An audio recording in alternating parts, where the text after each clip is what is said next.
Bonjour tout le monde, bienvenue à l'émission Vue de chez vous, un concept inspiré de l'émission phare de CCAP.tv, Vue d'ici. Chaque semaine, vous pourrez voir 4 entrevues réalisées par différents journalistes de notre chaîne avec des entrepreneurs, des citoyens du territoire. Nous tenons à remercier la Caisse des Jardins de Charlesbourg qui contribue à faire rayonner les gens d'ici. Sans plus attendre, je vous présente ma première entrevue avec Marie-Soleil Vallière, entrepreneur à Stoneham et Tewksbury. Bonne écoute! Bonjour tout le monde, pour l'émission Vue de chez vous, aujourd'hui j'ai le privilège de parler avec Marie-Soleil Vallière qui est l'entrepreneur derrière MS Mode, Marie-Soleil Mode. Marie-Soleil, avant de commencer, est-ce que tu peux nous dire quelques mots sur qu'est-ce que c'est Marie-Soleil Mode?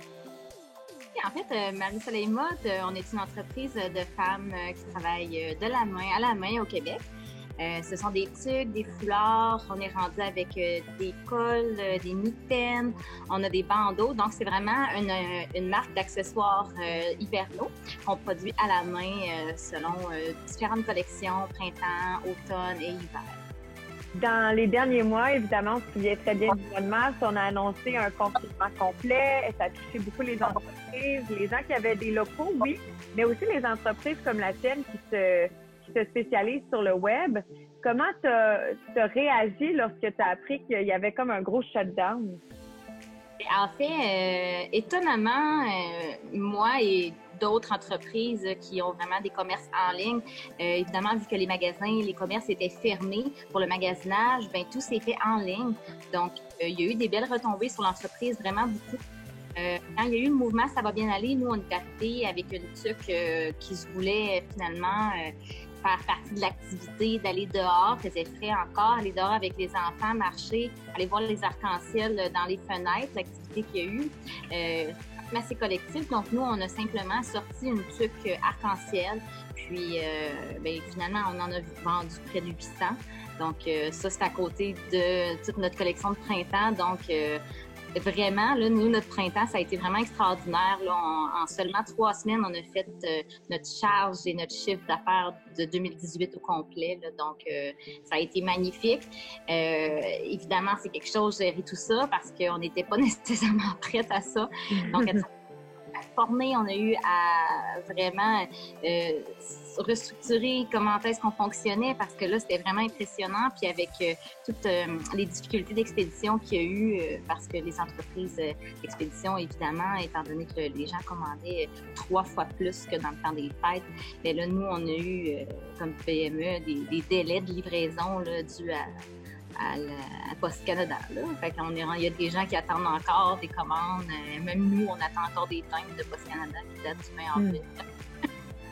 Est-ce que les gens sont compréhensifs? Remarquez-vous un bel esprit de communauté malgré les délais qui sont, les achats qui n'arrivent pas quand on en a nécessairement besoin, peut-être au milieu de l'été. C'est une tuque en plus, si on l'achète, c'est pour se réchauffer. Ben oui, en fait, sur le coup, les gens nous posent la question parce que quand on envoie, on dit attendez une semaine avant de nous écrire, mais là, les gens nous ont tous écrit, évidemment, pour nous dire. Mais là, Mathieu, qu'elle s'en vient pas. Là, j'expliquais la situation. Puis, OK, vraiment, aucun problème. Puis, j'ai vraiment pris la peine d'expliquer que les retombées, les retombées de ces délais-là, ça peut être difficile pour les PME. Ils sont OK, non, il n'y a pas de problème, je vais l'attendre. Puis sinon, je l'apporterai cet automne. La majorité des gens étaient très... puis même pour nos logos, nos frontières sont fermées au niveau d'expédition entre l'Allemagne et le Québec. Donc, la majorité des trucs et des accessoires ont été envoyés sans le logo en expliquant qu'ils allaient être envoyés par la poste quand nous, on allait les avoir. Les gens ont été vraiment très compréhensifs là, en général là, par rapport à ça. Puis ça a vraiment été bien pour nous, malheureusement, toute la situation. Justement, il y a aussi avec le succès un besoin de main-d'œuvre, de couturière. Est-ce que tu as réussi à combler les manques chez MS Mode? Oui, en fait, ce qui arrive, c'est qu'on a maintenant une enseignante de l'École des métiers d'art qui travaille à temps plein dans l'entreprise. Donc, ce qui est intéressant, c'est que même si on a réalisé au début en faisant des demandes de couturières, de tricoteuses, tout ça, que la demande avait l'air trop formelle. Les gens s'attendaient à ce qu'il fallait absolument avoir étudié dans ça, avoir fait l'école.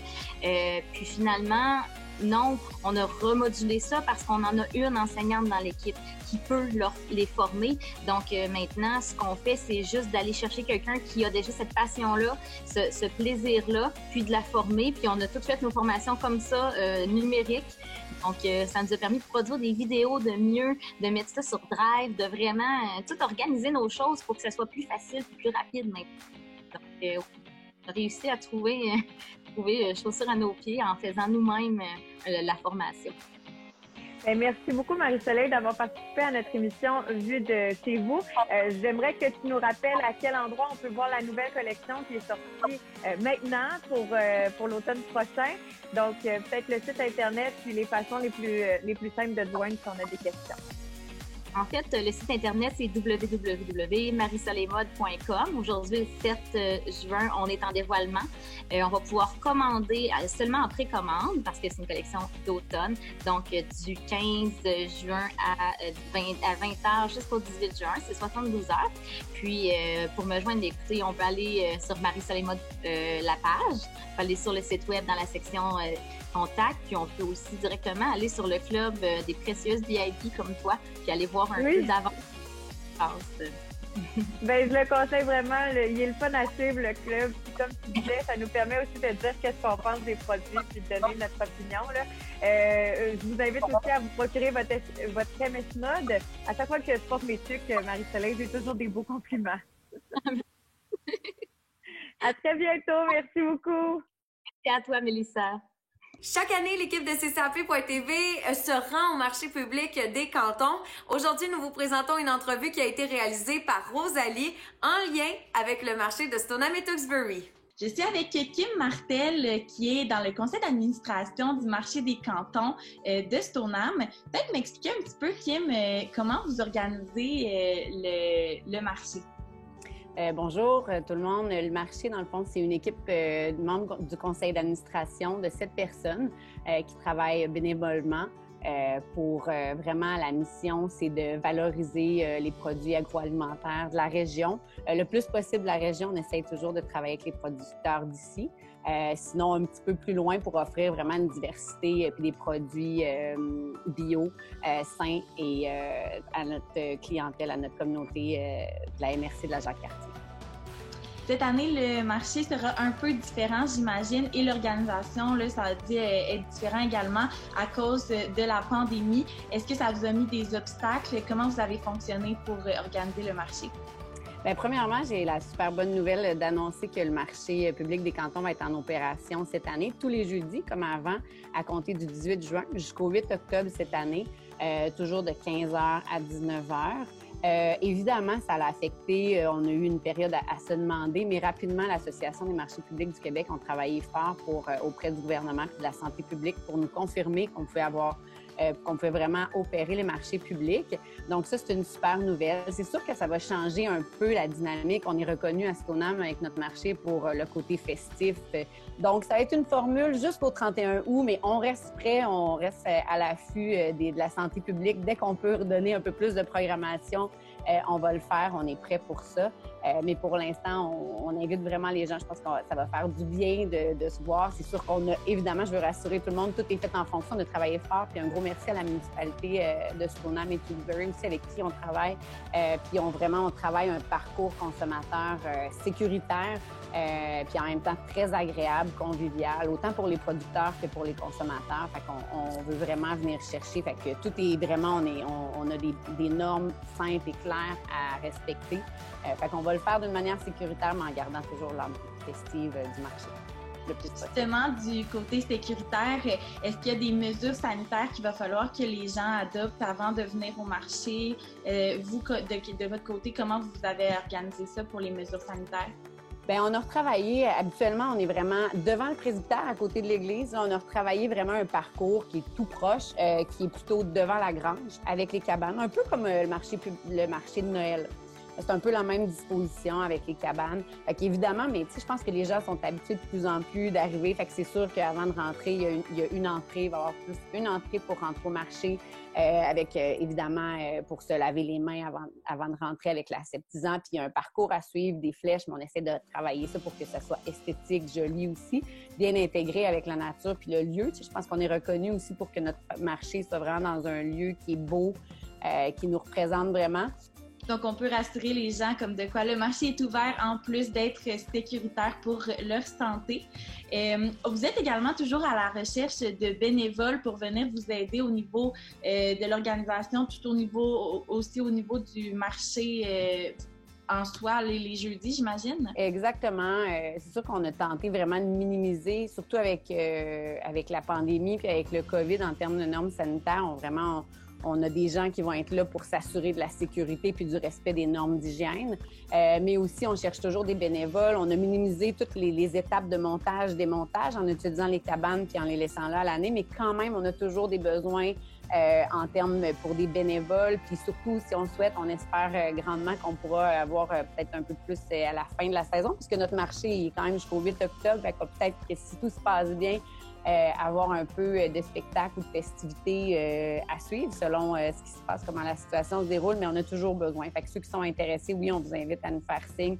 Que ce soit juste un jeudi ou plusieurs jeudis, on est preneurs, on aime ça, avoir du nouveau monde qui vienne puis contribuer au dynamisme. Je pense que ça va être un événement qui va nous permettre, malgré tout, même si on n'a pas le droit au rassemblement, quand même de croiser les gens, de revivre un peu dans notre communauté, puis c'est important, ça va nous faire du bien. De quelle façon on vous contacte si jamais on a des questions ou on veut devenir bénévole? Je pense que le moyen, il y a toujours le info@commercial marché public des cantons ou encore sur notre page Facebook via Messenger. C'est une bonne façon, on répond rapidement. Donc, on vous invite à nous écrire là. S'il y a des producteurs aussi, tu sais, bien que notre saison, on a une quinzaine de producteurs, comme je vous disais, mais on est encore ouvert. Cette année, malheureusement, on est obligé par les normes de santé publique que ça soit, pour opérer le marché, que ce soit exclusivement, des producteurs agroalimentaires. On voulait tourner un peu, ouvrir la porte à des artisans mais on peut pas malheureusement cette année. Ça sera pour l'année prochaine. Mais cette année, s'il y a d'autres producteurs qui veulent se joindre à nous, on est encore ouvert. On va leur faire de la place avec plaisir. Bien, merci beaucoup, Kim Martel. On vous souhaite une très belle saison estivale, un beau marché. Avoir accès à ces produits-là, faire son marché en plein air, en cœur du village, avec le beau temps, ça va être fort agréable. Exactement. Merci beaucoup. Merci à vous. Bonne journée. Bon été. Toujours dans le confort de notre foyer, Mégane nous présente une entrevue qui a été réalisée concernant la nouvelle collection de vêtements du Café Noisette à Lac-Beauport. Dustin est une marque qui s'adresse tant aux hommes qu'aux femmes et pour les personnes de tout âge. Bon visionnement! Bonjour Julie, bonjour Stéphanie. Vous êtes toutes les deux copropriétaires de la boutique Café Noisette, qui est très bien connue à Lac-Beauport et dans les environs. Et là, pendant le confinement, pendant la quarantaine, vous avez dévoilé au grand public une nouvelle collection de vêtements exclusifs du nom de Dunstan. Dites-moi comment ce beau projet-là a commencé pour vous. En fait, ça a commencé quand nous, on vendait au deuxième étage la collection Plenty Human Wear. Et Greg, là, un des fondateurs, propriétaires de Plenty, c'est un de nos amis, là, on le connaît bien. Puis là, il nous a annoncé que finalement, Plenty changeait de main, que ça allait prendre une nouvelle direction. Fait que là, c'est ce qui nous a comme sonné une petite cloche en disant, bon, OK, cet espace-là qu'on a, qu'est-ce qu'on veut y mettre, tout ça. Puis c'est là que l'idée de créer notre propre collection est comme née. Oui, une collection qui nous ressemble, nous, les gens de Lac-Beauport. Puis, alors, quand on a développé toute la collection, mais le nom, entre autres, c'est qu'on voulait que ça soit les racines de Lac-Beauport, parce que nous, on aime tellement vivre ici, puis nos clients, puis tout ça. Fait qu'on voulait que ça ressemble vraiment aux gens qui vivent ici, mais aussi que ça va rejoindre des gens qui viennent d'ailleurs, puis qui vont dire, quand on va à Lac-Beauport, on est tellement bien, fait qu'ils vont être fiers d'acheter des vêtements, finalement, de notre collection. Inspirés d'ici. Parlons maintenant de la sélection de vêtements. Comment est-ce que vous avez fonctionné? Est-ce que vous y êtes plutôt allé avec vos goûts ou vous êtes allé sonder la population pour savoir ce qu'elle voulait? Ben nous, déjà, justement, des vêtements qu'on aime, on aime ça assez simple, des couleurs, justement, tu sais, on aime ça tout le temps avoir des petites choses qu'on voit pas partout. Fait qu'on voulait avoir des couleurs qui allaient fitter dans la saison, qui n'allaient pas être dans les collections de tous les autres magasins. On a fait beaucoup de recherches pour nos couleurs, trouver des tissus qu'on aimait et tout. Alors, on les a testés. Oui, on a testé le tout aussi. Fait que c'est vraiment comme ça qu'on s'est inspiré là, pour développer notre collection, puis aller vraiment avec des choses que nous, on savait qu'on allait aimer porter, les gens autour de nous, les employés, etc. Oui, on a vraiment des morceaux qui sont uniques parce qu'on a la chance d'avoir une de nos employées qui est pas mal extraordinaire, qui est une artiste. Ça fait à peine quelques jours que les vêtements sont arrivés en boutique. À venir jusqu'à maintenant, comment est-ce que vous trouvez la réponse des Lac-Beauportois et des gens des environs? C'est fou. C'est incroyable. C'est au-delà de nos espérances. On sait qu'en général, on a nos petits feelings nous disent que, mettons, ça va fitter au lac, etc. Mais jusqu'à temps qu'on l'ait présenté, on sait jamais exactement si notre feeling va être comme celui, c'est ce qu'on pense. Mais la réponse est là. Les gens, je pense qu'il y avait vraiment pas un besoin, là, mais il y avait justement... Mais les gens sur les cotons, là, c'est extraordinaire. Tu as ça, là, beaucoup déporté, puis tu sais que c'est des beaux cotons qui vont durer à travers le temps. Et Dieu sait qu'on les a testés, puis on les a lavés, puis mis dans la sécheuse, puis on sait que ça reste beau. Nos étiquettes sont vraiment cute. Notre logo, ça représente, c'est les montagnes avec... le lac, les couchers de soleil sur les montagnes ou le lever de soleil sur les montagnes parce qu'on est... C'est vraiment beau, ça représente vraiment les gens d'ici et surtout l'environnement dans lequel on vit. Encore une fois, félicitations les filles, c'est vraiment une belle collection et on invite les gens évidemment à se déplacer en boutique, aller essayer vos vêtements et surtout les porter pour faire rayonner votre belle entreprise. Oui, ça va être une fierté pour nous d'avoir autant de beaux ambassadeurs d'ici, de les voir, les porter dans les différents attraits là, qu'on a au lac et tout. Là. Ben, je vous souhaite bonne chance dans la suite des choses. Ben, au plaisir de vous voir à la boutique. On espère se voir bientôt. Bye bye. Merci beaucoup. Bonne journée.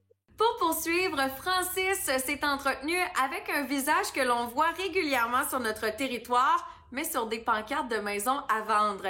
Étienne Lessard a discuté de comment s'est déroulée la relance avec son équipe de chez Remax. Donc, aujourd'hui, avec Étienne Lessard, courtier immobilier, sinon le meilleur à Québec. Au Québec, tu dirais quoi? Bon, écoute, à Québec, certainement.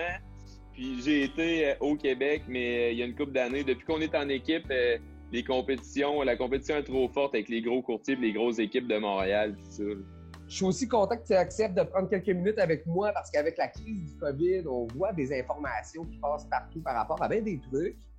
Ouais. On parle de services essentiels, tout ça. De mon point de vue, pour les gens, pouvoir habiter quelque part, c'est un service essentiel. L'immobilier a pu repartir depuis quelques semaines maintenant. En fait, officiellement, depuis le 11 mai, tout est permis. Il n'y a plus de restrictions comme telles. Avant le 11 mai, on pouvait faire visiter des maisons, des condos, des propriétés uniquement aux gens qui devaient absolument se reloger avant le 31 juillet. Dis-moi, mettons, là, si on recule, là, en début d'année, le marché de l'immobilier allait quand même bien. Il y a des gens qui avaient déjà des promesses d'achat signées, qui avaient des négociations d'entamer. Qu'est-ce qui s'est passé pour eux une fois que la crise est arrivée? Bien, sérieusement, là, les acheteurs étaient là. Les acheteurs, tu parlais à n'importe qui, dans peu importe le domaine, Francis, tout le monde, leur business roulait à plein régime comme jamais ça avait fonctionné. Fait que tout le monde voulait grossir de maison, s'acheter des chalets, acheter une autre résidence, ou en tout cas, sérieusement, ça y allait avec les taux d'intérêt qui étaient déjà super bons avant la crise quand même. Fait que je te dirais que le marché immobilier était fou. Fait que là, il y a beaucoup de gens qui avaient décidé d'acheter, de vendre, en fait, premièrement, leur maison. De vendre parce que le marché était super vite. Donc, on va vendre, après ça, on va aller acheter de quoi, sinon on va la manquer. Fait que là, il y a des gens aussi, c'était dans le temps des renouvellements des baux, hein. Fait que, tu sais, le mois de mars, là, c'est carrément ça, janvier, février, mars. Donc, là, il y a plusieurs locataires qui n'avaient pas renouvelé leur bail dans le but d'acheter une première maison. Puis là, boum, ça nous pète en pleine face. On peut plus visiter. On peut plus mettre en vente. On n'avait plus le droit de mettre de propriété sur le marché. Les gens m'appelaient. « Hey, Étienne, moi, ma maison est vendue. Mon déménageur, il est calé. » Mais là, lui aussi avait acheté une autre maison. Tu sais, souvent, des transactions immobilières, c'est des chaînes. T'as quelqu'un qui a acheté ta maison. Donc, toi, t'en as acheté une autre. Puis l'autre en a... Hey, là, c'était un cauchemar. En fait, là, c'est que le shutdown a été plus long que 2 jours, mais on a eu l'annonce que les notaires allaient réouvrir, exemple, à partir de telle date.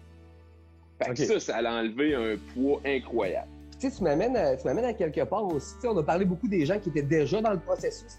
Mais tu sais, pour ceux qui étaient peut-être en réflexion présentement, tu sais, on se demande qu'est-ce que l'avenir nous réserve avec, avec ce qu'on a vécu, avec la perte de revenus de plusieurs foyers. Oui.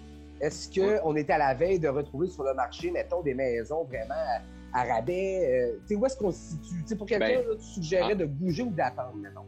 En ce moment, Francis, c'est le contraire. OK? Les gens se mettent pas en vente parce que les gens sont dans l'incertitude. Ils disent, bon, je me mets-tu en vente, je me mets-tu pas en vente? Exactement comme la question que tu me poses, tu sais. Est-ce que le marché vient de dropper? Est-ce que...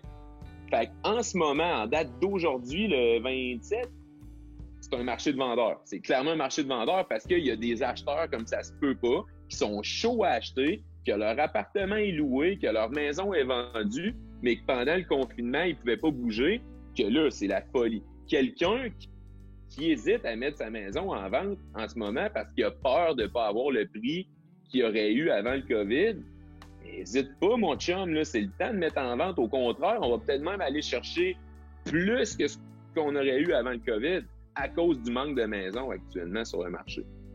En terminant, mettons, si j'étais en attente, si je me questionne par rapport à est-ce que je vends ma maison puis j'y passe depuis un certain temps, selon toi, on serait dans un excellent timing présentement? En ce moment, c'est un excellent timing pour vendre parce qu'on manque de maisons. Puis si tu hésites à acheter, n'hésite pas, achète une maison puis gèle ton taux hypothécaire pour 5 ans.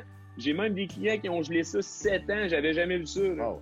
Fait que, parce que les taux sont bas actuellement. Là. Les taux sont bas. Écoute, je suis pas courtier hypothécaire. Je veux pas m'embarquer là-dedans. Je vais laisser des collègues le faire. Mais je le vois des taux ridiculement bas comme j'ai jamais vu en 17 ans de carrière. Fait que ça devient un bel incitatif pour dire que c'est le temps d'acheter une maison. Tu sais. Fait que, mais écoute, tu me connais depuis que je suis petit, Francis, je suis quelqu'un de positif, puis moi, le verre est tout le temps à moitié plein et jamais à moitié vide, là. Fait que, tu sais, je suis super positif dans tout ça, puis c'est pas pour vendre ma salade, mais c'est pas pour... Sérieusement, c'est le temps de vendre, puis c'est le temps d'acheter à cause des taux. Fait que, moi, ce que j'ai juste peur, Francis, c'est qu'on manque de maisons sur le marché si les gens, en ce moment, hésitent encore trop longtemps à faire le mot. Ben excellent. Tiens, écoute, c'est cool d'avoir un point de vue positif, hein, des fois, parce que on essaie de nous faire peur, on sait plus qu'est-ce qu'il faut croire, qu'est-ce qu'il faut lire, qu'est-ce qu'il faut pas. Fait que, les prochains qui me posent des questions, je leur donne ta carte.